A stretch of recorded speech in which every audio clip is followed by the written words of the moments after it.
Cool. I'll wait for the Minority Report stuff.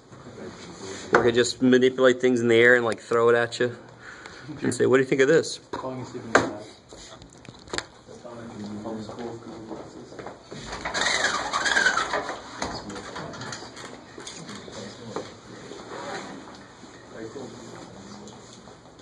Okay, cool. So, number 6, right? Yeah. Of course, that's one that goes to the top, up. Let's see if I can get away with these.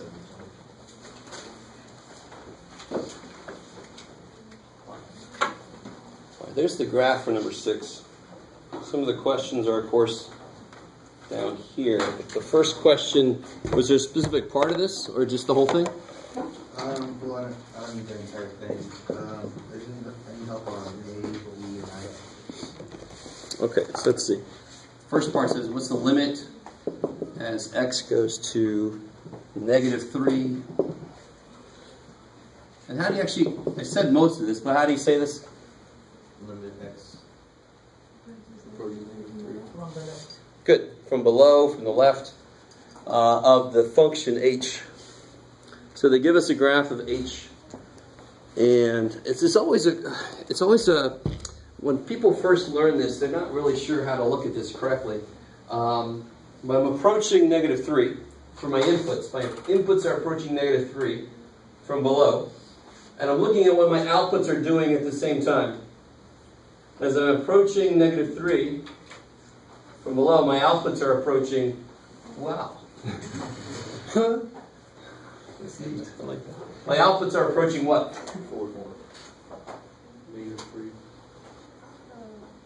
So as my inputs are approaching -3, as x is going to -3, what are my outputs? So here my output's there, here my output's there, here my output's there. As I approach -3, yeah, it looks to be going to, where are we at? 1, 2, 3, 4. I like it. Cool. Is that good right there? So it's a question of how to, and it's really difficult for me because it's been so long that I've known how to look at it. It's really hard for me to put me in a place where I don't know how to look at it. But a lot of times people don't understand this as they move this way. What's the function doing? And they just go the wrong way, or they look at the wrong thing. It's really just that. If you can trace as my x's approach this, what do my outputs do? My outputs go towards that point there. Do they get there? No, the function's not about, it's not the value there, it doesn't agree, but the limit doesn't care. The limit just says, what does it look like I'm going towards? Okay. So what was the other? So this is 4. Any help on E. Let's see. So what's that say? What's the question say? Limit x to 0 negative. All right, now make it more English. That's sort of pseudo math. Pseudo. How do you say it now? So the limit as x approaches X approaches 0. 0 from the left, so from below. I like it. So as my x's approach 0, what are my outputs doing?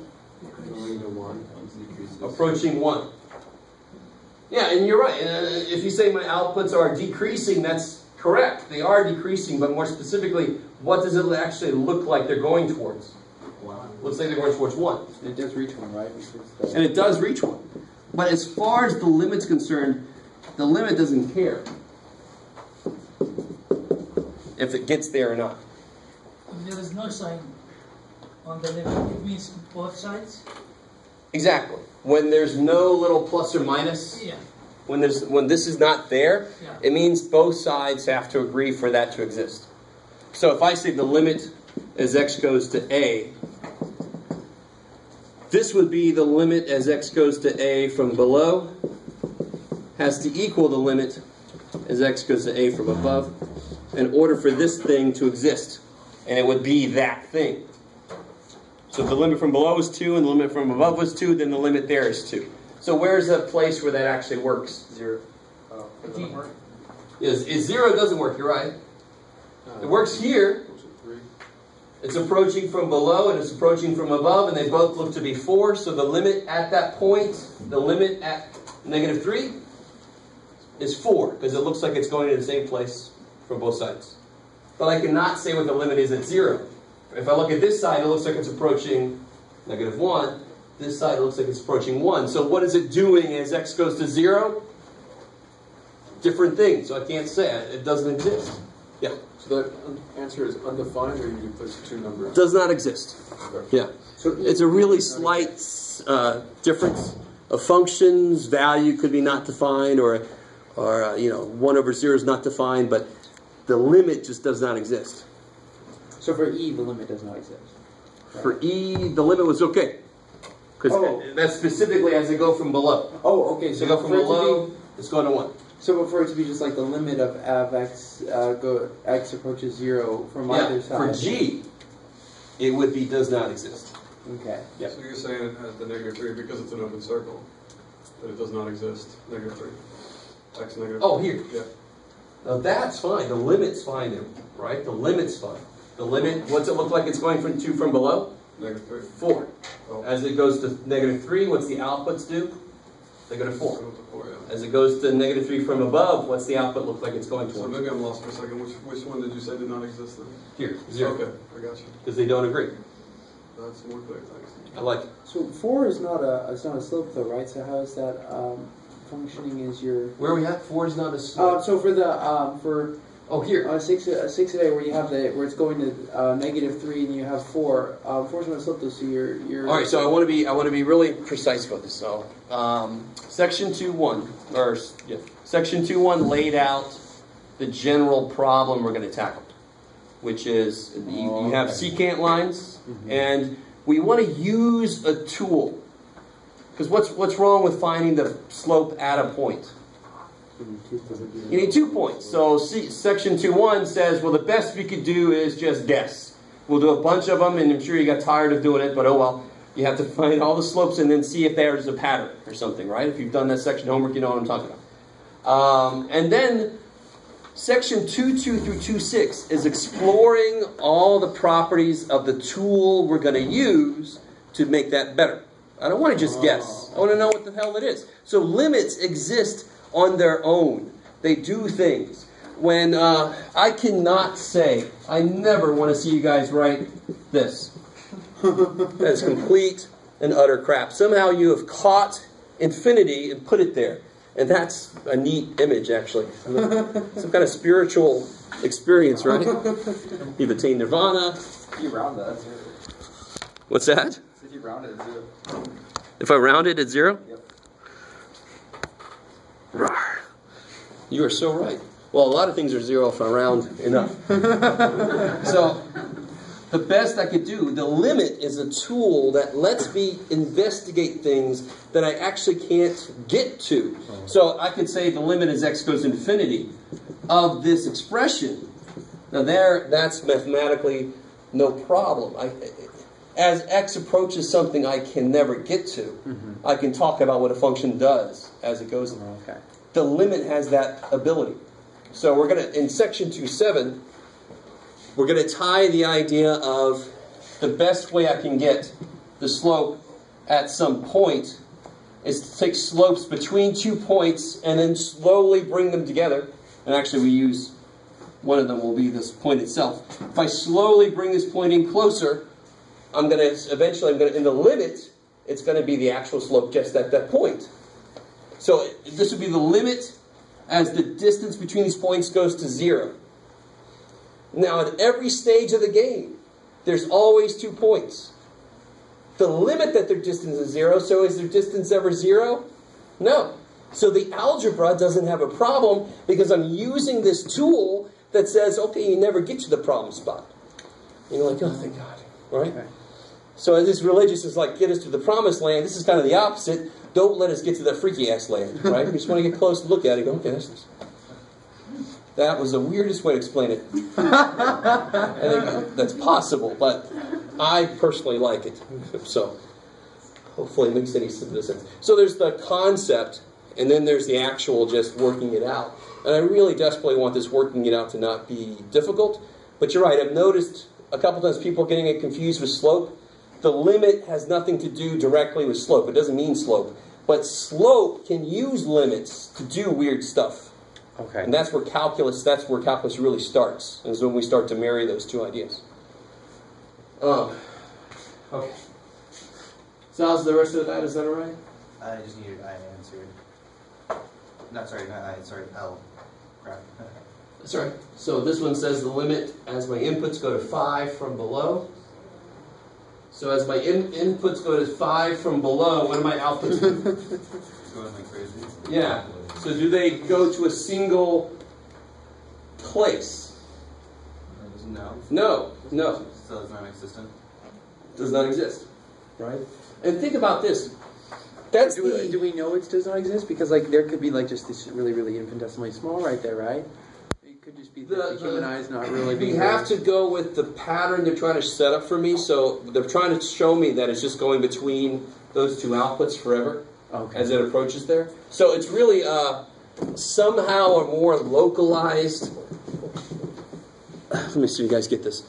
What does sine do as you go to infinity? Just oscillates. Exactly. So as you approach infinity, does this actually hit a single value? No. No. And in fact, this is kind of feeding into today's discussion. Do I ever get closer and closer and closer to a value as my inputs go to 5? That's the whole idea of a limit. The limit exists as long as I keep getting closer and closer and closer to a certain value. This doesn't get closer and closer. It's always far away from something. It doesn't agree with itself. It's freaky. So but it's call it like a broken limit or something? Not really. It is an oscillation. Okay. It's an infinite oscillation. Oh, okay. It's really difficult to envision. Yeah. Does this change if it represents something like a wave versus a particle? Like, so it's a particle, you can localize it, but if it's a wave, it can't be localized, right? So you have depending on how you measure something, it's either a particle or a wave. Yeah. Yeah. This is not really that, because in that sense, the wave's frequency would determine its energy, and that would be like infinite energy at the end. Right? It would be like... So calculus doesn't actually, that'd be a different type of math. No, calculus can help with that. Oh. Yeah. But this is not a representation of that. Yeah. So H for 0 is just, so because there's something going on, parts X being 0, or being H of 0? Yeah. Offer on H, so it just does not exist. So part H? H of 0 is perfectly fine. Oh, it is. If I have an input of 0, what is my output? 1. The point exists, no problem. I wish if they had a red dot here, what would H of 2 be? 0. The limit at 2, it looks like it's going to 2. But if my function was here, it'd be like, nah, I'm down here. So that would be an example of it not being continuous, right? Okay. Continuity says not only do your limits have to agree, but you actually have to go there too. And then you can go through there easy. That bridge going up? Yeah. If there was a red dot at 0.53, right where that curve starts after the oscillation, would that then be the answer for L? Oh, here. Yeah. If there was a red dot here, Right. If there was a red dot here, based on the way they've drawn this, I would have to assume that that's what this does. I mean, that would be H of 5. That would be H of 5. But not from below. But that wouldn't be the limit. No. Especially not with the way they've designed this. Now, if they meant something else than what it looks like, which is that thing just continues to oscillate forever, infinitely faster and faster. Do you guys see how that's working? I mean, as you move along, it's like, I'm all nice and good and holy shit, no. It just starts to oscillate infinitely fast. That's what they're trying to represent there. So if it was anything other than that steep oscillation, say it went up and down, and it was more random than that, and it still reached 0.53. That would be a really evil question for them to do, because they have to set up some kind of pattern for us. They could go crazy here and then be fine, and then the limit's easy to calculate. It's like anything. Yeah, just don't worry. You're not going to get any variation on that that's difficult to interpret. It's either going to be infinitely oscillating, so there's no limit there, or it's going to come out of it and go somewhere, right? It's not going to do some weird in-between thing. So like for K, there's like that little arc at the end. What would that even be then? Yeah, the limit is x goes to 5 from above, so as my inputs go to 5, my outputs look to be going towards 3. Yeah, looks to be going towards 3. Okay, that's it. Yeah, they don't have anything here, which is a little evil. I'm not sure what they mean. There should be an open circle there or something, considering that on this side, there's nowhere it could be. But I think they thought if they put an open circle there, it'd be hard for the students to really know, is that open circle for this side? Or? Yeah. So that's a weird place to try to do anything with. It's free. Yeah, you've had your hand up for a while. So if we're looking at something like G, on paper, would you like to see the limit from both sides, or would you just like to see it does not exist? Well, in this case, and this is what I do a lot on tests and quizzes and stuff, is they have E and they have F. So then G comes off of those. Oh, Right. As long as E and F agree, what was this case? 0 is where they don't. So G, I can't remember, does it say... Yeah, well, yeah. If it does not exist, explain why. Okay. So now you just say the limits from both sides don't agree. So if you don't lead us up to that, though, then you'd expect both sides to be represented? Exactly. If I just asked that question straight up, you'd have to actually say, does not exist because the limit from below is this and the limit from above is this. Okay. Good. So L does not exist because it's 5 from the left? Or Yeah, so as it goes to 5 from below, I have infinite oscillations. It never hones in on a single answer. I like it. Yeah. And then, I'm sorry, but is that because it's the thick red line? I mean, like, what if that was the limit of x approaching 4 from the left? Would that be different? Oh, approaching 4 is fine because it actually hits something there. But since it's like a blurry, like, solid line? What they're trying to show here is take this. Now, can you guys see this in your head, sort of? I know you can't see to infinity. That I might lose some of you guys, and then you never move again or something. But can you imagine just following the trig function forever, and it's just always going to look the same? So imagine taking that somehow. You're like God's God. So you take the end of that thing at infinity. You put your hand in infinity because I'm God's freaking God, and you just push that sucker in. And you just compress it infinitely. Pop. So their infinity's there now. So it still oscillates forever, but forever stops right there. So forever is just enclosed in that little quarter of a box right there. Yeah, just push it. Yeah. Does that make any sense? That's the way I look at infinite oscillations. This makes more sense immediately that this limit doesn't exist. It doesn't go to 1, because then you just go a little bit and it's 0. It doesn't go to 0 because you go a little bit further, it's -1. It doesn't go to anything. So, but and then that's just really the same thing, just kind of like compressed, right? I'm not saying that somehow you can do that. That's my point with being God's God. But that's the situation. They're very similar. Yeah? Like if it was at 0 and there was 2 solid circles. Oh, now what would be wrong with that? I like that question, but if they filled that in, it wouldn't be a function. It wouldn't be a function. So the whole thing would be invalid. You could just skip all the problems and say, they've given me something which is not a function, and they said it is, so it's crap. I wouldn't blame you at all. Say, that's awesome, good job. But they didn't do that, so. But yeah, be careful about that. You better pass a vertical line test everywhere. Yeah. Would that oscillation pass a vertical line test? Yep. Oh yeah, because you gotta consider, if I started blowing this up, I would kind of unravel this as I blew it up, as I zoomed in and zoomed, this would unravel a bit, and you could just keep zooming forever.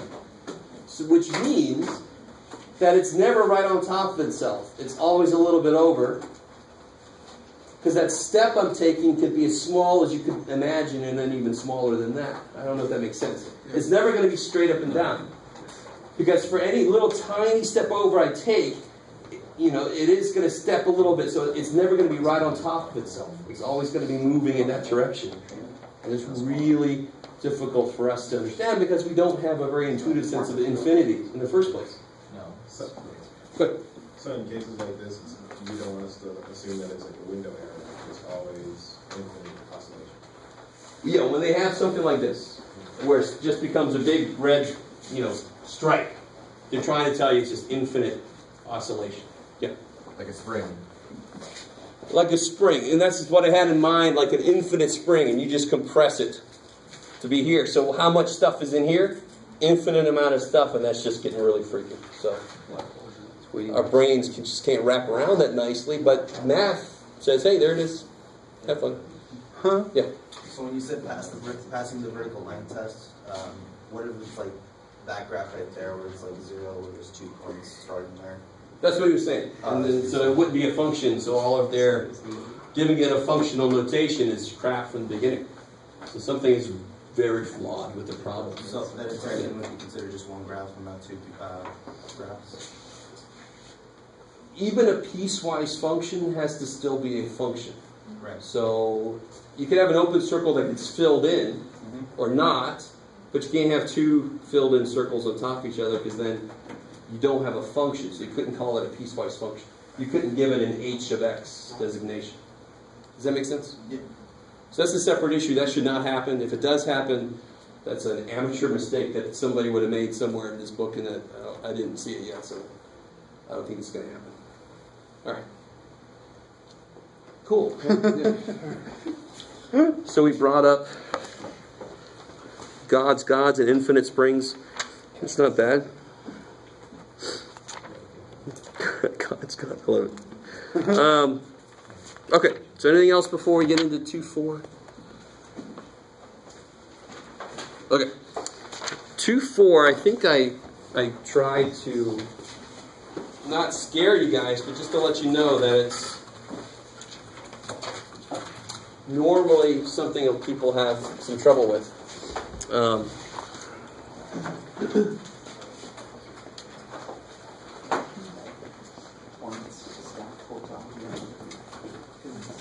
we starting derivatives today? We're going to get it right up to their door, and then not quite get into it. Yeah. Ring the doorbell and run away. Okay. Pretty much.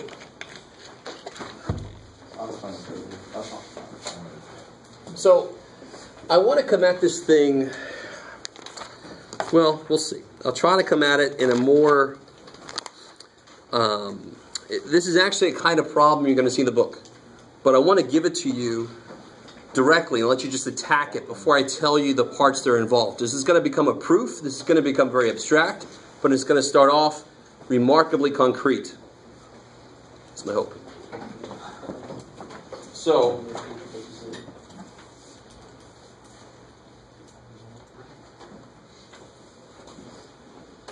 okay, that's cool. Oh yeah.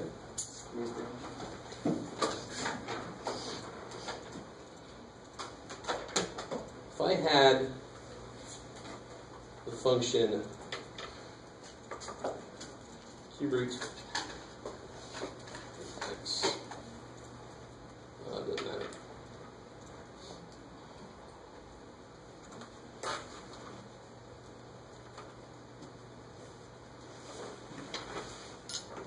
Alright, so we'll make a window.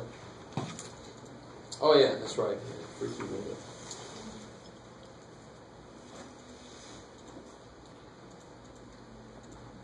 Okay. So that's exactly what we expect. It's been moved over by 1. And I want to talk about, well, let's see. Now, let's talk about something we know for sure. 8. What is the cube root of 8? 2. But actually, yes, sir. Camera. Oh, yeah. I was about to do something up here. Let's see how good it is. Let's change this function just a little bit. I want to make it, maybe you guys can help me. This is not a bad idea. Completely unplanned. I want to make it look exactly the same, except I want to have an open circle at 8. This is a very interesting way to approach this.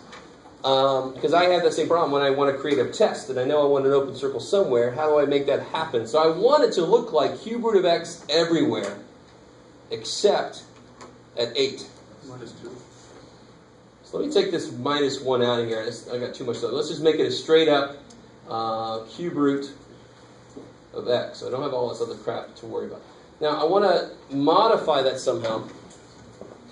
I want it to look like cube root of x everywhere. Don't worry, it's nothing major. Cube root of x everywhere except at 8. I want it to have an open circle. So how does this normally happen? Say again? Less than 8 but greater than 8? I want a single function. 1 over x. Now let's talk about that for a second. 1 over x looks like this, right? I might as well turn you around. You have to have a term canceled. I love it. You're thinking right. So look at this. If I had x squared over x. Now, of course, that's just what?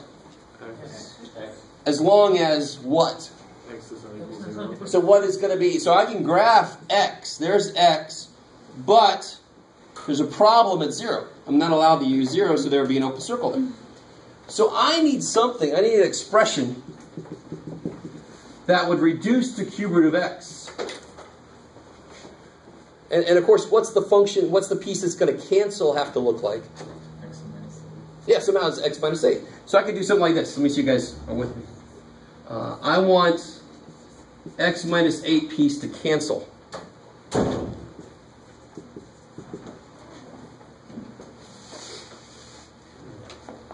Will that do it?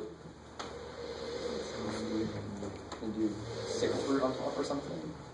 Huh? Or, because you can do like a 6th root or something, so you cancel it down. So the Otherwise, the roots aren't the same, and I can't cancel. Right? I can only cancel the insides if the roots agree. So here, what would cancel? Let's just verify this. The top would be cube root of x times x minus 8 over cube root of x minus 8. So, of course, the cube root of x minus 8 would cancel. So only at 8 would it have a problem. Everywhere else, this is allowed to cancel. It's the only time this is not allowed to cancel when x is 8, and then it's just undefined. Okay, cool. Now, of course, if I were to put this expression, so right now, it looks like this. I don't know if you guys are with me at all. I've never explained that to anybody exactly like that. That's how you actually take a problem and create a hole somewhere instead of an asymptote. I don't want it to be an asymptote. I can do that by just putting that underneath cube root of x. But I want it to be a graph with just an open circle somewhere. So then you put the problem on the top and the bottom. So it would cancel everywhere else except at that problem. There it's undefined. So if I do that now, here's the graph. Right? Now if I put in here instead cube root of x squared, what is it, minus 8x. Let's say x squared, x squared divided by, math, cube root of x minus 8. Come out of there, graph. Now, of course, it's having a little more trouble. I gave it a little more to think about. But it looks exactly the same. It doesn't really draw an open circle because that's actually really crude. We do that just as it's like less than a pixel, it doesn't even exist. But if you try to say, you know about this, if you hit second calc value and you put in 1, cube root of 1 is 1. But if I try to put in 8, value of 8, there's where you see the open circle, right? At 8, there is no output. There's an open circle at 8. Just the calculator's more honest about it. How big is that open circle? Stupid small. Because it's only at 8. It's not at 7.999. It's not at 8.001. Yeah? If you zoom, would it show a open space? No. The really funky thing is exactly how small that gap is, it's always the same smallness no matter how much you zoom in. Because it's an infinitesimally small thing. I don't want to get too much into that. Yeah, that's more than I need to right there. Alright, are you guys still with me? Yeah. So I got a cube root of x. It's got a problem somewhere. I want it specifically to have a problem. It didn't need to, but it makes this a little easier to work with. Okay. Can I ask really quick, you got to the cube root of x squared minus 8x. Is that because you multiplied x minus 8 times the square root of x that you had? Or the square root of, I'm sorry, the cube root of x minus 8 times the cube root of x? Yeah, I wanted this. I didn't want to change that. So really, one way you can look at it is I multiplied it by this. Okay. And gave it a problem it didn't have. Okay. This has a problem at 8, so now that inherited that problem. So it looks like that everywhere except at 8. At 8, there's an open circle. Okay. Okay. You didn't change it because that turns into 1, right? So it's the same problem. Basically, yeah. Everywhere except that one trouble spot. Okay, so, where do I want to be? Stay there. What I want to do, well, let's see, I can clean it up here. I want to figure out, I want you guys to try to figure out, actually. We know what the answer should be. Here, what's the limit as x goes to 8?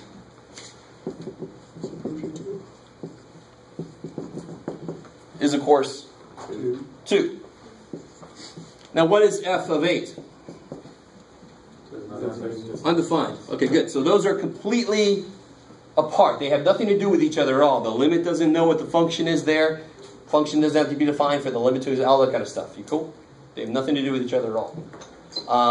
Yes, sir. I'm just kind of wondering what the difference between undefined and does not exist is. Undefined normally is for values of something, and the limit doesn't give you a value. It tells you what it looks like something's going towards. A limit, sort of like a ceiling, that's the way, or a floor. Now that kind of loses some meaning when you're talking about something that doesn't go to infinity. But if you think about the limit being a ceiling or a floor, and there's nothing there, it either goes to infinity, so it doesn't exist that way, or there's an open circle, it doesn't actually go somewhere. It does not exist that way. It's undefined is for specific values. Like a function is undefined at an input. Like you wouldn't be able to plug it in. Yeah, it wouldn't be able to plug it in. Limits don't ever get to the point that they're investigating, so that language doesn't really work. Now, if you use that language there, I'm not going to take points off. I'm just going to put a note. It's just using the language wrong, so it's kind of sounds weird, right? But people know what you mean. You wouldn't say no solution here, right? Whereas people could argue, well, it's got no solution. No solutions for an equation that doesn't have a solution. It's not the same word. Okay. How are we doing? So, yes. Well, what I'm kind of confused about is how do we know if there's no, if there's an open circle on a certain... You have to investigate it. You can't just look at the visual. You know, in the book they put a big-ass circle for us, so it's easy for us to tell. Calculator's going to be a lot more honest and say, in reality, that thing is so small you wouldn't see it unless you try to look right at it. Right? So, thankfully, we have other ways to determine where things might have a problem. We just look at the domain of something. Okay. Cool. Okay. All right. So, I want to know. So, we know the value here is 2. Would be 2 if it was allowed to be there. Right? There's a little open circle of 2. To really get a feel for what limit means, I should be able to, the closer I get to 8, at some point, what should happen to my outputs? They should get closer to 2. So I want to formalize that idea.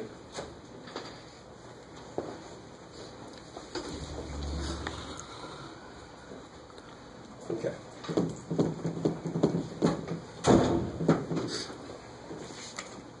So, let me see how this is. I still want to try to stay concrete, too. This is going to be interesting. So I want to say, how close do we have to be to x? Well, not to x, to an input of 8. So that our outputs, let me just write this and see if you guys get the meaning. I want to say, how close do I have to be to 8 for my inputs, so that my outputs don't get further away than blank? And you guys tell me what the blank is. Anything you want, so that our outputs are within blank of 2. So how close do I have to get to 8 so that outputs are within, let me start us off, because we're all like, what the freak are you talking about? Are within 1 of 2. Right? I want to be within 1 of 2. If 2 really is the limit, then I should be able to find a little area around 8 so that all my outputs are close to 2. If that really is the limit. If that isn't the limit, then it's not going to get really, really close to 2 at some point. How are we doing? Not so good.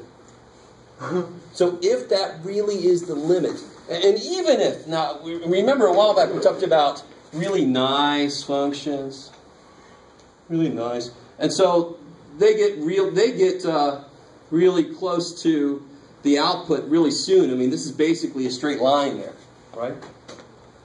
Whereas if I have something going insane, you know, or more like the thing where it just becomes a black mess right there, then I have to be really close to it for that to be true. I can't move around too much, because if I'm oscillating that crazy fast and I take one little step, who knows where the hell I am? I mean, it's just going crazy. But if I really make this tiny, the area that I'm looking at, it can get close to something. But if I have a really nice function, then the area I look at doesn't have to be that small. I don't have to have that big of a resolution if I have a nice thing. If I have a crazy thing, I've got to look closer and closer and closer until it kind of evens out. Okay, maybe. That might be a little bit better. Okay, so here's the way to do this on the calculator. What values then do I want this to be between? What do I want my outputs? If I want to be within 1 of 2, what does that mean? 1 and 3. Outputs between 1 and 3. And I want to know, to make that happen, to make my outputs live between there, I obviously can't say it's from here to here for my x's, right? Because this has an output below 0. That's no good. So it's some area around 8 where the outputs will live between 1 and 3. How are we doing so far? And that's the idea of the closer I get to my inputs, the closer my outputs should get to the limit, if that really is the limit. Okay, maybe. To make the outputs between 1 and 3, inputs have to be between what and what? Yes? 1 and 27. 1 and 27. And of course, I started nice with nice integers. So how did you figure that out? Well, because you're in the cube root, so I did exactly. cube 3. So, in order for my outputs, if I want an output of 1, so here's my output of 1, and my input, of course, has to be 1. And to have an output of 3, my input has to be 27. So let's see how this looks on the screen here. And then we're going to try some funkier numbers. So here's a really nice thing. If I want my outputs to be between 1 and 3, I can just go to y equals and put in there 1 and 3. Because, of course, y is my outputs. So I want to overlay on top of my function, I want to overlay its constraints. I want to constrain the outputs to be between those two. So when I graph it now, I have a ceiling and a floor. So you can see right there is my 1. So if I try to go anywhere below 1, if I try to have an input below 1, I'm not going to live within this constraint. And of course the other limit, I can't see it, I got to go further up, it's going to be the 27, that's going to be off the screen. So if I look a little further over, let's go up to 30.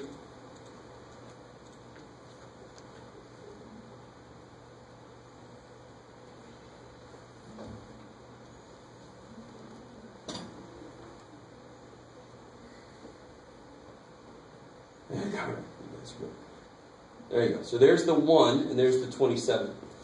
So if my inputs are between 1 and 27, my outputs will have to be between 1 and 3. Now let me ask you this. Let me do some more with these nice numbers, and then we'll try some ugly numbers. On one level, that's almost too easy. And I was hoping somebody would realize that those are pretty simple outputs. The inputs are easy to see. But on another level, this is like, what the hell's going on?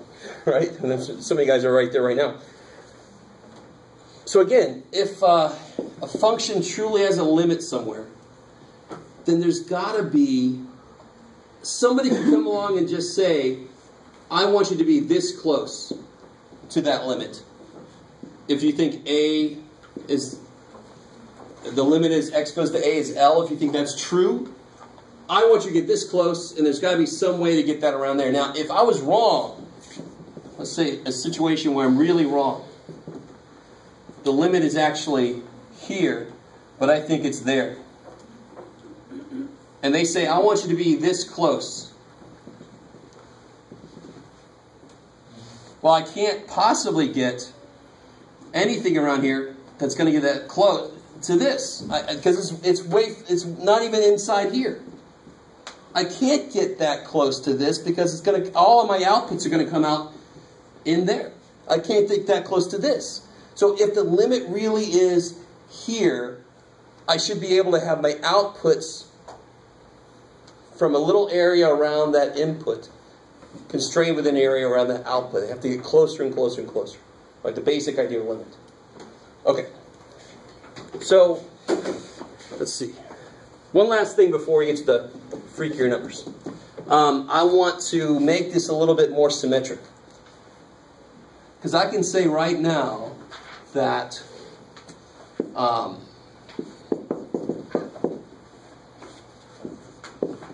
what's this distance at most for my setup here?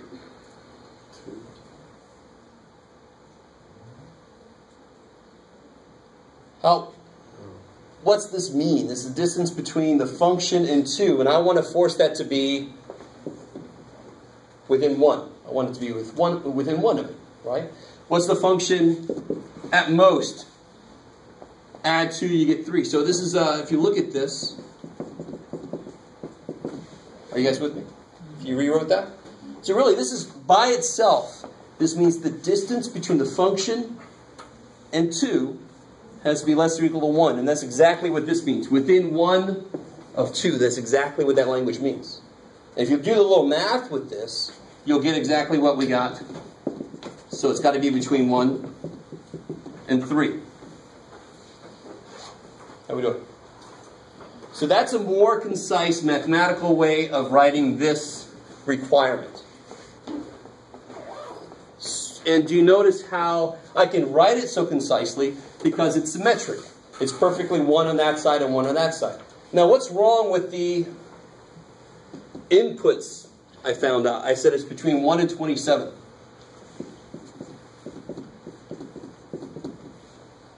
And of course, what's right in the middle is supposed to be? And not really. 8. So somewhere here there's 8. So can I really go all the way out to 27? I mean, how far would that really be? What would that distance there be? This would be 15, right? And what distance would this be?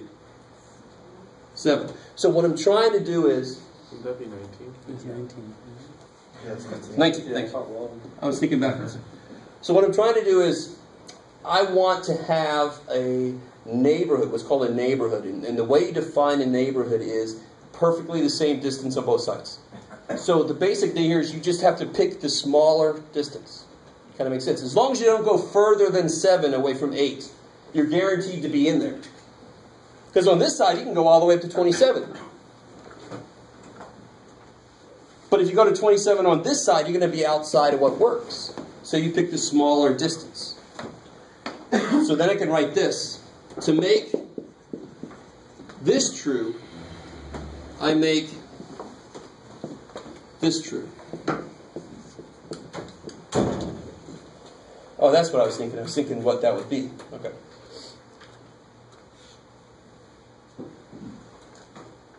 So really on this side, I can't go up to 27. I can go up to... From 8, I can go 7 down, and I can go 7 up. 8 plus 7, there's where the 15 came from. I was thinking that.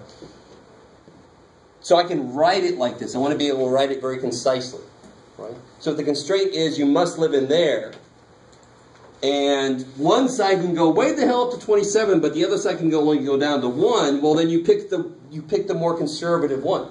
You say, I only go 7 up on both sides. Okay. So what if I wanted to be within... You pick the more conservative side just because it has to be symmetrical? Exactly. So if you pick the bigger side, that means the other side has to go that far also. And then I'll be outside my box. Okay. Yeah. So it's kind of just an edge, just making less work for yourself. You can do it that way, I mean, as opposed to just doing just arbitrarily, just picking the smaller one. Yeah, just pick the smaller one. But let's do a different function just to get away from this guy for a bit. Let's try.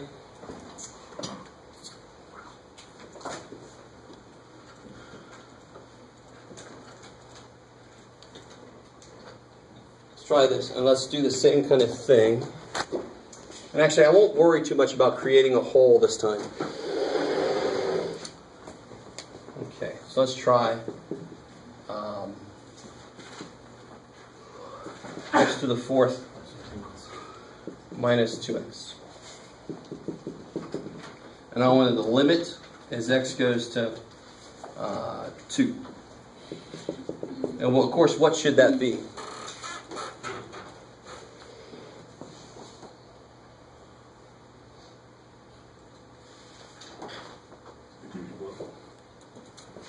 Well, 12, I like it. So 16 minus 4, 12. So here's the idea. I want to figure out how can I force my outputs to be within so much. And that within so much is completely arbitrary. It's somebody else coming in the room and saying, okay, if you think that's the limit, I want you to find out how close to 2 you have to get to make the outputs get within 0.1. And so that the part about this is completely up to somebody else. They come in and they say, I want you to be within 0.001. Nah. Right? And you're like, shit, I better make a tinier neighborhood so I can get in there. So if I did want to be... So why 12 again, though? Just because that's when you plug a 2 in. Oh, okay. Why can't I just plug a 2 in here? Because this function is a polynomial, has no problems anywhere, right? I could have made it have a problem and all that kind of crap, but the limit doesn't care if there's a problem at 2, right? So I'm just going to get more to the point. Now, I want you to realize, people hate this on 2 levels. Number 1, it's weird as hell. You guys have already picked up on that. Number 2, I know the limit's freaking 12. But the idea we're laying down, the proof method we're laying down now, is used so many times in calculus after this that I don't understand why some of my colleagues skip this. Now, I do. But at the same time, when it comes up again later, if you've never seen this before, you're going to be extra like, what the freak is going on? Right? So I don't want to make that happen to you. I want that to happen right now and work through it. So let's say I want to be, how do I make this distance less than, let's say 0.4, just to be remarkably arbitrary. I want to be within 0.4 of what the output, what the limit's supposed to be.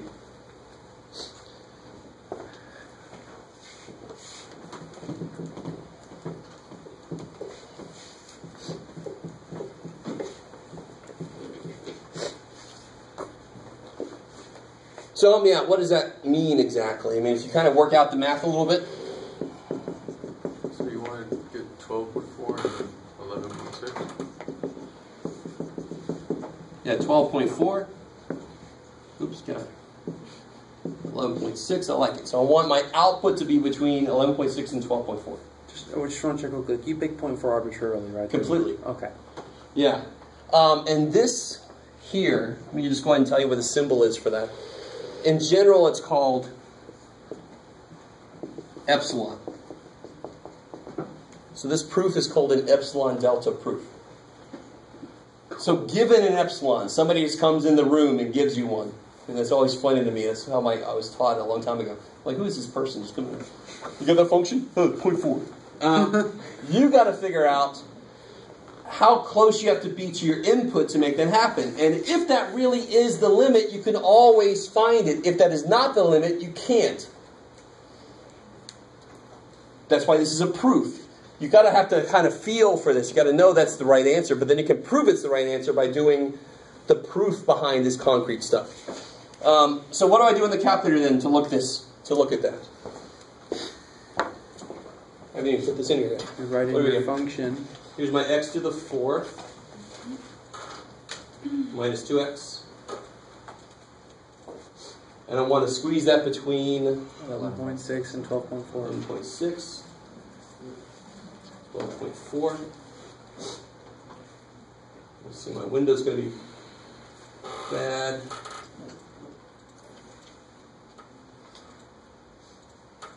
See what that looks like.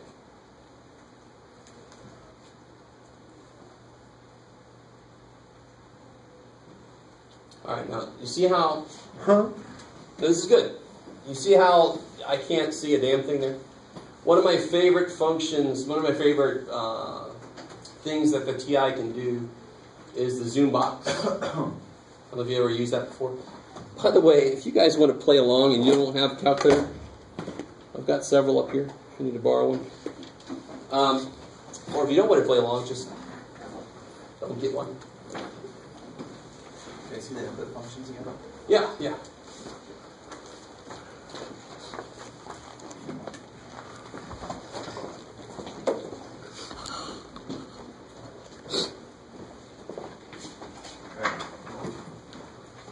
Okay.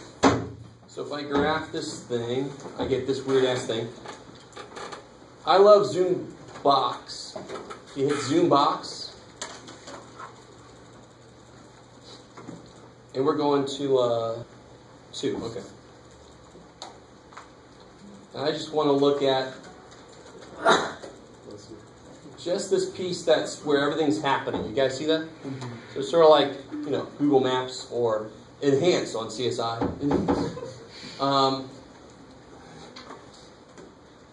So then I can just see that part, and I can see the area I'm playing with a lot better. Now you see how I really desperately want you guys to get this. If the thing I'm working with, the slope is huge, that means my x is not going to be able to move much. Because any little movement on the x is going to be a huge movement on the y. And the whole thing here is, I want some neighborhood of my x that will force this thing to be in here. So that's what I meant by if it was going crazy like this, it actually has a very large slope, almost straight up and down, the faster it's oscillating. So it's not going to allow for much movement on the x-axis to keep it in this box. Okay, maybe. So I know the limit here is, what am I doing? Right, so I know it's 12. Here's 12, right here in the middle. Here's 12. Now, of course, to find those two, I can do that algebraically. I can do that on the calculator. How do I find what these two x values are? Intersect. Intersect, I love it. So you go to second, trace to get up into calc. Number 5 is intersect. And it's going to ask you for the first curve. Where's this stupid thing? There we go. So see how my outputs, I know I'm around 12, so I just got to get this up here. So what I always do when I do intersects is, that's not strange. What I do at the intersect of two functions, on the calculator, it automatically bounces from one function to the next. So when I say first curve, do you see how it's on the x to the 4th minus 2x? So I put the cursor right on the answer, right? What I wanted, I know it's right there somewhere. So I hit enter. Second curve, it's already bounced to 11.6, which is right there. That's perfect. So then enter. And then my guess, I've been there from the beginning. This is right where I put the dang thing. Enter. So then it's 1.986. Let's be a little precise here. So I got 1.986,522. Now we'll find the other one. Second calc. Intersect. And now to give you a little advice. It's actually easier now. If you go to your 12.41, enter. And now, this is where you just gotta let go. Because if I move up, it doesn't matter. I'm on the other curve, right? You guys got it with me? So I want to do 12.4 and the curve. I want to get that intersection. So enter. And then my guess, you can put it back on there if I want to. Well, I can't quite get there. Oh, that's close enough. Enter. So then I get x 2.131935. Now, it was a lot easier earlier when I had 1 up to 27, and the actual point in the middle was 8. And I could see this distance was a lot better than that distance. Right? Here, do the same thing. 2, I can't just see it, but what's closer? This is 0.0134. So I think that's better. But you guys see what I'm doing? How far away from 2 is this?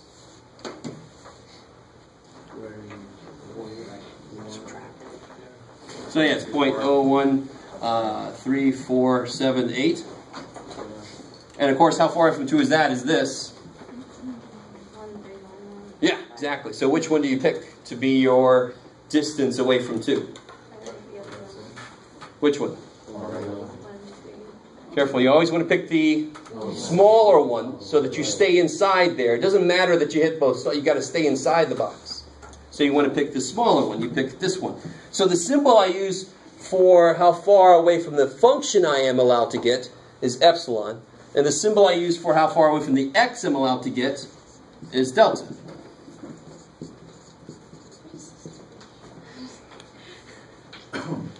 That's crazy. So I desperately want you to understand, if I had a function that was like this, my delta would probably be pretty damn big. Because it doesn't really go up and down much. I got a huge area that my x's will make it stick in there. If my function is more straight up and down, I'm going to have a very small area to work in to make it stay within that much, right? But the reason this works for a limit is just because of the basic meaning of a limit. If the limit really is that, it has to be getting close to that at some point. The extreme examples would be this. Right? Here's one extreme example. So to be within anything of the limit, how much does my x's have to be within here? I mean, I can go to infinity. It would be negative infinity to infinity. It's always at 3. You with me? So I don't have to be really close at all, because the stupid thing is straight across. Whereas if I go crazy, then to be within so much, I only have so little room around it. It's really small, the amount of room that I have. Yes, sir. So the delta, the 0.013195, that is the amount that you are allowed to go away from your x value I like it. to so that you stay within this much of the supposed limit. Okay. And if that's not the real limit, you won't be able to do that for small enough values of epsilon. You just won't be able to stay close. Okay. Yeah. So if you didn't have a calculator, so how would you go and find the intercept for the y or for the x? Oh yeah, so that would be a little gross. Especially for the function I gave you. You'd have to solve this. Where is it? Oh. Oh yeah, so you have even worse trouble. Yeah, equal to, where'd it go? 11.6. Right, next to the fourth minus 2x equals 12.4. Not easy. There's no, yeah. I really don't want to try synthetic division now.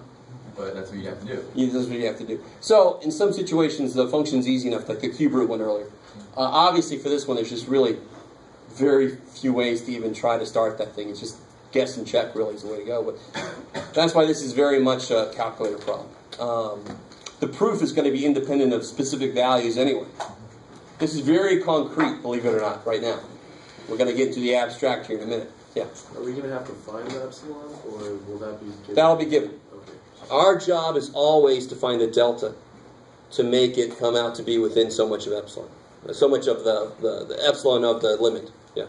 Can I just check one more time? What is the epsilon again? The epsilon is the distance from the limit that I'm allowed to go. Okay. It's the one that sets up how far those bars are apart. Right, okay. So if I would have made it 0.2, they would have been closer together. Gotcha. The arbitrary number, right? Yeah, it's going to be given to you. Okay. The way the proof works, though, you have to prove it assuming that it's stupid small. Yeah. Basically, it's going to 0. What kind of applicative purpose does this have? Like, what do people use this for? This is the building block in so many proofs later. Okay. So, if you are going into more applied mathematics, if there's any math majors, so you're going to take a course called real analysis, possibly, or even numerical analysis if you're going into computer programming. You use this kind of idea it's the basic starting point of a lot of proofs. So that's why I just don't understand skipping this. It is weird as hell, but it's a really, believe it or not, a nice baby step into proof writing. We haven't even started the proof stuff yet. We might actually like that better, to be honest. Yeah? I pretty much understood the entire thing and just... Holy shit. Sorry. I just didn't expect that. Yeah. No. The only thing I'm a little It's weird. That's all I mean. Getting to x to the fourth, minus 2x, like where that came out of. Oh, it just totally out of nowhere. I mean, that's just what's given to you. That's just what you. That's the function we're investigating. Okay. Yeah. That kicks so much ass. I like that. So, one person down. That's it. Okay. It's giving me a headache though.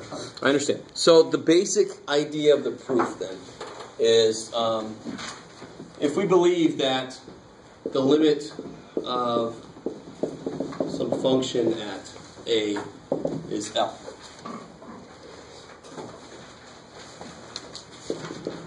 And given any epsilon greater than 0. Obviously they can't give you an epsilon less than it's a freaking distance. And I can't make it equal to 0 because that would be the exact function value, which might not exist. So epsilon greater than 0, not a big deal. This normally means, when I see that in a proof, it normally means epsilon is really small. But it doesn't have to, but that's what it normally implies. Then given epsilon greater than 0. So this is true. If this is true, then given epsilon greater than 0, there exists delta greater than 0. Oh, no. It's still in the book, by the way. I don't know if you guys have to read this down. This is page, where do they have it? There it is. Page 113. There exists delta greater than 0, such that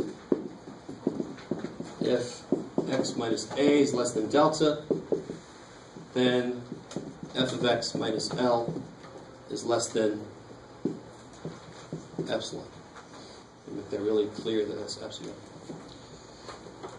And really, again, I want you to understand, maybe all this is saying is if that really is the limit, then at some point, for some inputs, I have to be getting arbitrarily close to that number. The limit of this function at that point really is L. Then at some point, I have to be getting arbitrarily close to L. So they can make epsilon equal to 1 over a billion to the billionth power, and then that to the billionth power. That's pretty damn small. But if that really is the limit, I have to eventually get that close to it. That's all there is to it. You with me? If it's not the limit, then that's not going to happen. It can't. Okay. So the way this works is it's a form of what's called a construction proof. You construct the answer and then you use it. And it always feels like cheating a little bit. And it's not, so enjoy that. You feel like you're cheating, you're not, so hey. At least you can be sure you got the right answer in that case. What's that? At least you can be sure you got the right answer in that case. Yeah, exactly. You're going to check it. Now, I'll tell you this. I am not going to get, believe it or not, I have barely gotten any deep into this at all, to be honest. And we're not going to get very deep into this at all right now. I really just want to set the very basic groundwork for this, so that if you do hit this later, you've seen it before a little bit, and then you can get a little deeper. We're going to stay with, for the most part, linear functions, because it gets really freaky really quick, the proof does, for anything other than linear functions. There might be a bonus with something different on a test, but we'll see. So let me see what kind of stuff they have. Prove the limit as x goes to 2, 3x minus 1 is 5.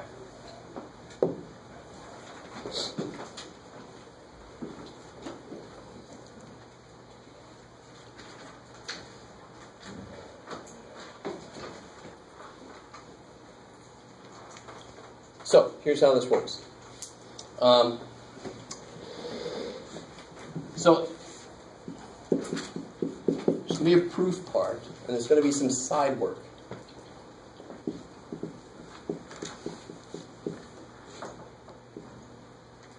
So can somebody tell me right now, you guys got a feel between epsilon and delta, which is the one that we're responsible for? And somebody's going to give us epsilon. So the whole idea here is, if I can figure out what to make my delta, and what's going to happen, it's kind of evil. This problem is not going to have any values for epsilon. It's just going to say, given epsilon. Well, shit, if they make epsilon 5, my delta could be something. If they make epsilon 0.0000005, my delta is going to have to be something else entirely. So we're going to have to make delta, it's got to change somehow based on what they tell me epsilon is. So I'm going to actually get a function. I'm going to get delta in terms of epsilon. So if they give me epsilon, maybe delta is going to be half of it. Does that kind of make sense? That's how this proof is going to end up working basically every single time we do this. I want delta to be dependent on epsilon. So if they give me epsilon of 10, well, then I could be 5 and I'm good. Delta's 2, well, then it's 1, I'm good. You guys see what I'm saying? So the whole idea of the proof is, given an epsilon, you have to find a delta. Hey, cool. Let me delta dependent on epsilon. Okay. So here's the side work.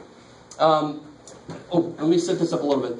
Given epsilon greater than 0, we must find delta greater than 0 such that if what we got, x. Oh, I should be asking you.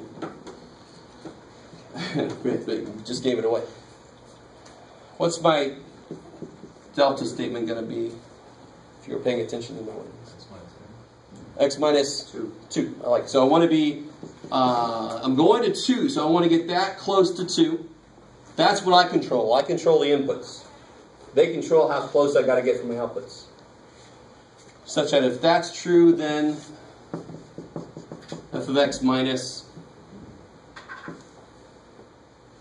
that's right, 5 is less than epsilon. Right? That could be a little worse, but I put the function in there, doesn't it?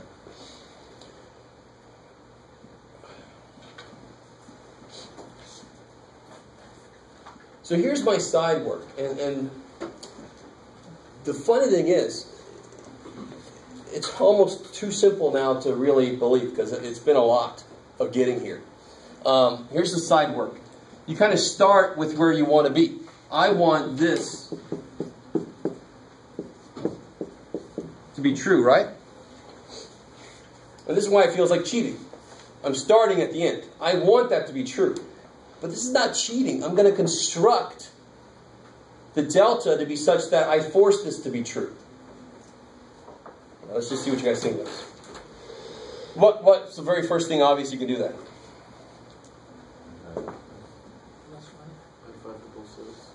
No, come on now. Be better than that. Can't do that, right? Because you can't break into an absolute value. I mean, anything personal, sorry. 3x minus 6, good. Now, do you see, I need to tie this in with that somehow, so I can make delta and epsilon dependent on each other. So what's one thing I can do to that to make this kind of surface? Take out a 3. And it's positive, so I'm totally allowed to take that out.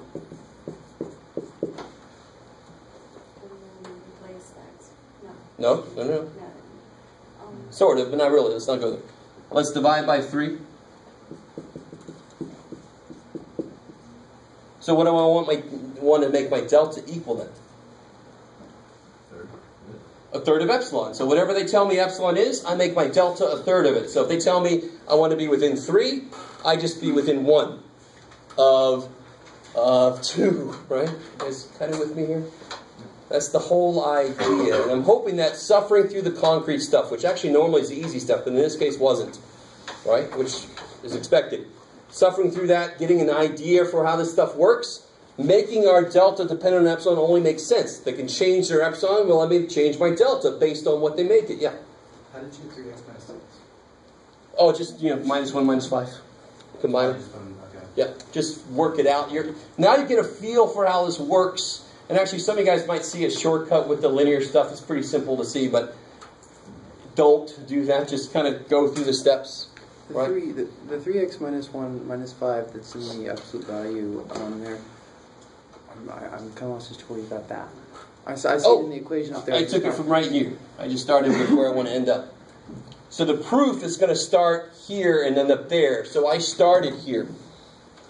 I said, I want to make this true. Let me work with that a bit and see what I have to make delta equal so I can make that true. Oh, I see, because f of x is equal to 3x minus 1. Exactly. I'm sorry, yeah, exactly. Oh, okay, Just that's where I got lost. Okay. So that's why it feels like cheating. We're starting with where we're supposed to freaking end up. Well, prove to me that elephants are blue. Well, elephants are blue, therefore, what the hell? But that's not really the proof method we're using here. It's not that kind of proof. To make this happen, I can now see what I need to make this equal to. So that's, in fact, I normally tell my students, I do want to see this, but make it very clear that it's on its own, it's off to the side. Sometimes I tell people I don't even want to see this, but I think I do, just so I can, if something freaky happens there, I want to see what your side work was. So basically that tells us whatever epsilon is, we have delta right away. Exactly. I love it. So, earlier, let me think back. Real quick, before I finish this out. Just watch this. What was it earlier? It was, I made it less than 1. Remember, was that the first example we did? And then we found that x had to be less than 7, right? Wasn't it 7? Remember that one earlier, the very first one we did? Yeah, 7. So it sort of looked like, I can't remember what the function, it was a cube root. X is the fourth minus 2x or something? 4? Yeah, so this is interesting.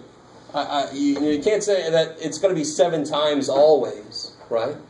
But if you did a proof like that, you can figure out what to always make this so it works.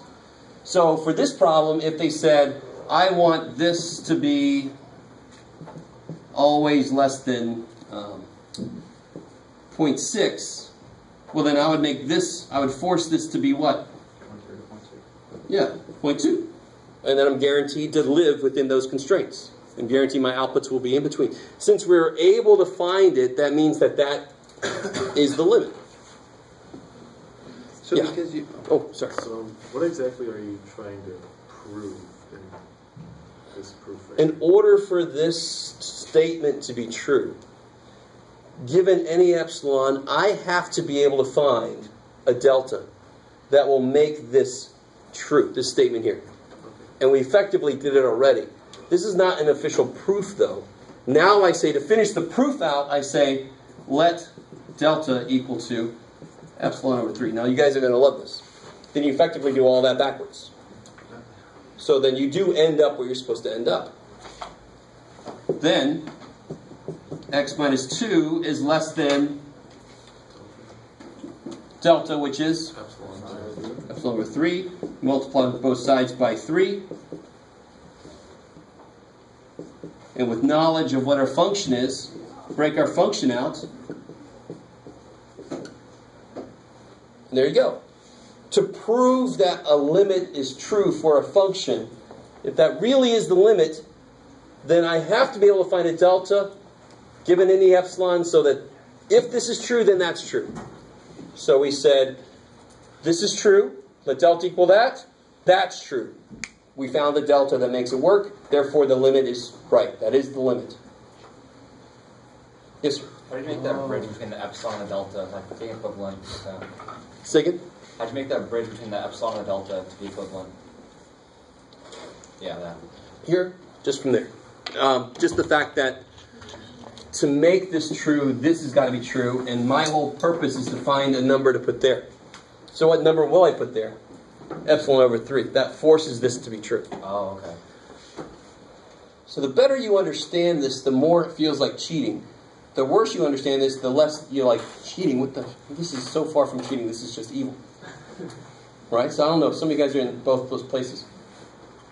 I'm not trying to see, like, versus let delta equals epsilon over 3. Yeah. You plugged it into... Yeah. we must find delta. Okay, so we found the delta. So, okay. So that if this is true, so if this is true, then this is true. Okay. So we satisfied the requirements for the proof. To prove this, I must show this. That's why I say right here, this is the magic words. We must find delta to do this stuff. So if I can do that, I've proven it. Right? Okay. So in a lot of proofs, you actually have somewhere we must show, we must find, and then you proceed to do that. And the minute you do that, you're done. Because you've already said earlier in your proof, that's what's going to prove it. That's the structure given to me to prove it by. Okay. So are we going to apply it like to a graph like that? Or? Yes, there's going to be, in your homework, there's going to be ones just like this, and there's going to be ones just like that. And really these, don't let them be difficult. They really just come down to finding intersections between these straight lines in your functions. So if you want to, we can do another one of those maybe. Got my arrow left, so. Any questions on that problem there? Okay. Just to warn you, some of the tutors have had instructors who skipped this when they were taught. So the tutors are supposed to be brought up to speed for this thing, because they know some of us teach the whole subject. Yeah. I do not have equals 5, and a weirder number than that. We probably would have a lot more. It would have been impossible to do this. Like if I put a 4 there, it could have done it. It wouldn't have worked. Is that what you're asking? Yes. Okay. So if I had the wrong number here, I could never make this work. And that in itself would tell me, either I don't know what the hell I'm doing or this is not right. So somewhere, yeah. And the more, I don't have to make this function very difficult at all for this to become a very difficult proof problem. So it becomes really hard to tell. I've done more difficult proofs. So I'm like, did I just do the proof wrong, or are they giving us a trick question? But as a teacher, what you normally do is you say, that's right. So then you know anything wrong is my fault, That, yeah. So you're not going to get like an incorrect proof? No, that'd be exceptionally evil of me. And I'm not that evil. Yeah. Check back within like a decade from now. See. Yeah. All right. I don't want to. Okay. So I've shown you the concrete kind of problems and the proof kind of problems. Those are the two kind of problems in that section. I don't think I assigned a ton of problems from that section, if I remember correctly. Yeah. In case we do go to the tutors, what is this technique called? Epsilon delta proof. So when you have a calc tutor say, I'm working on epsilon delta proofs, you feel okay with that? And if they don't, they should be able to find somebody who is. Every tutor in 112 has to be able to handle calculus. Some of them might not feel as comfortable with epsilon delta proofs, and I can't blame them that much because it was just left out. So don't feel shy to ask. And epsilon delta, do you know who works really well with that? And normally 1 or 2 tutors are like just totally on it. Okay. Can we do another problem with the calculation? Okay, one more of those.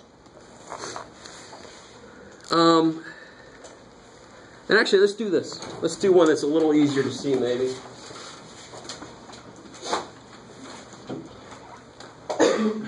We'll do it both ways. We'll do it in the book here, and we'll do it in the calculator.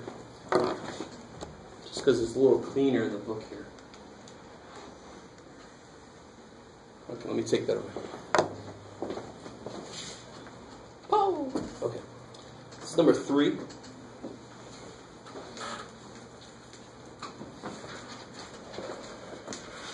So, what's my epsilon in this problem?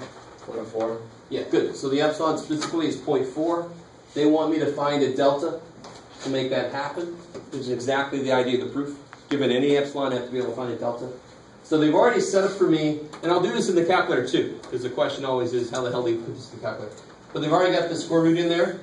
They've got this horizontal line.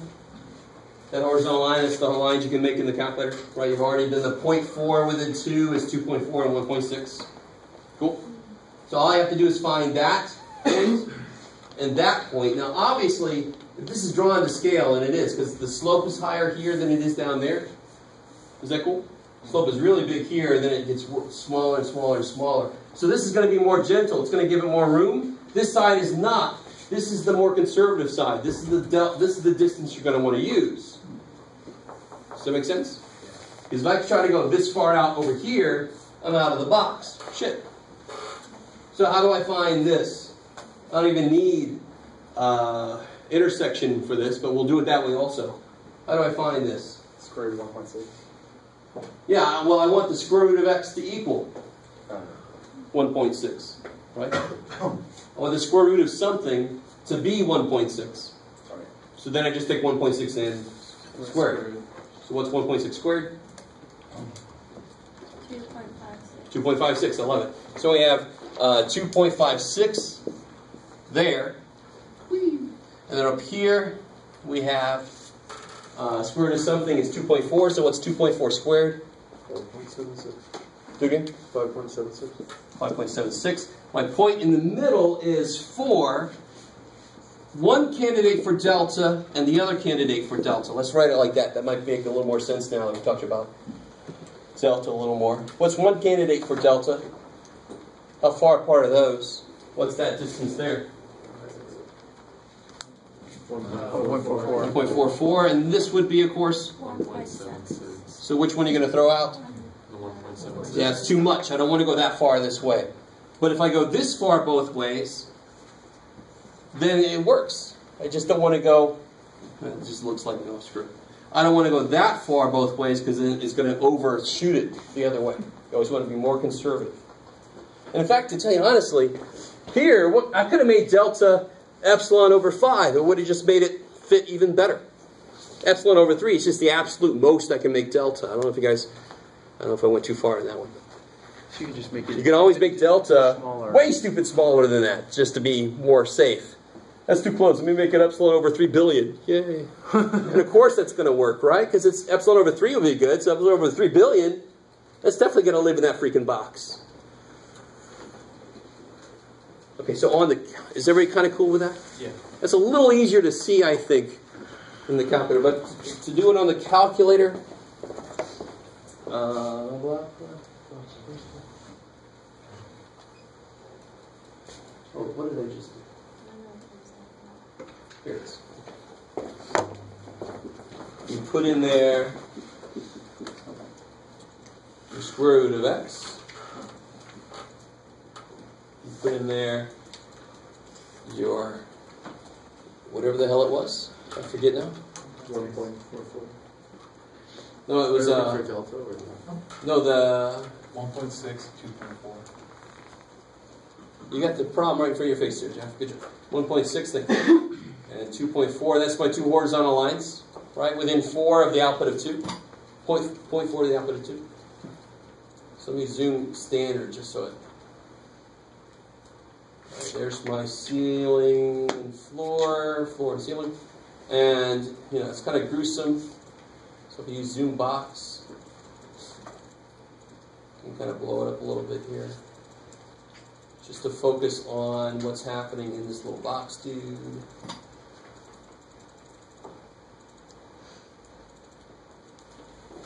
Okay, there's the function.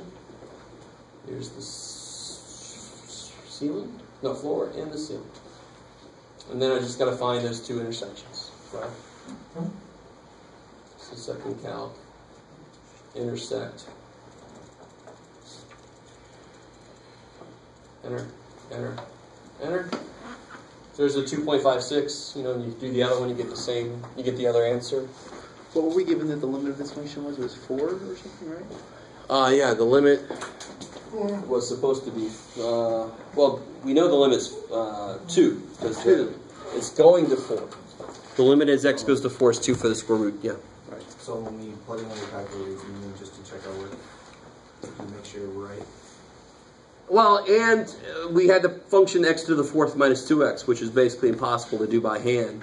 Here we just had the square to undo the square root. But to undo x to the 4th minus 2x, that doesn't really have an inverse because it wouldn't pass the horizontal line test, so that's why it's particularly difficult to do that. Is that cool? So some of these you got to do in the calculator. But that one you didn't have to. That's why they just gave you the picture. Okay. I think it's enough of that for right now. You just got to get in there and try it out. Don't just not do this section. Doesn't make any sense. Give it a try. If you don't do it, then you definitely get no credit for it. But if you give it a try, you have a better shot of getting something for it. Okay. Is it that hard? Or? It's again, it's as long as I keep the functions linear, it's fine. They have an example of. I really just don't want to spend the time right now, but they have an example of a squared function. Oh shoot! You just went right past it.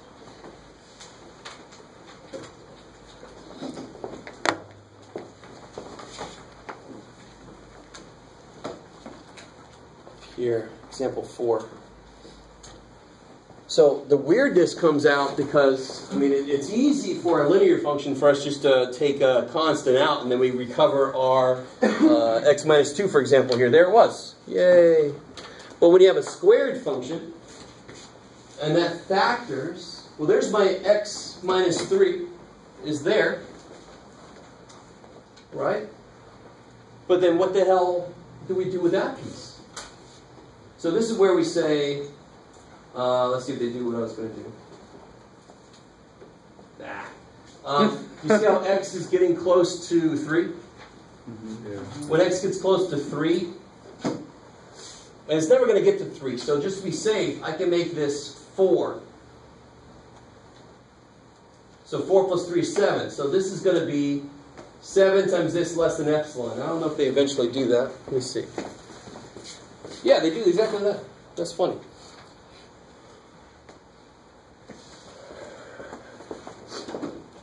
And this is where it gets a little bit less specific and more, you got to get a feel for why you're allowed to do this kind of stuff.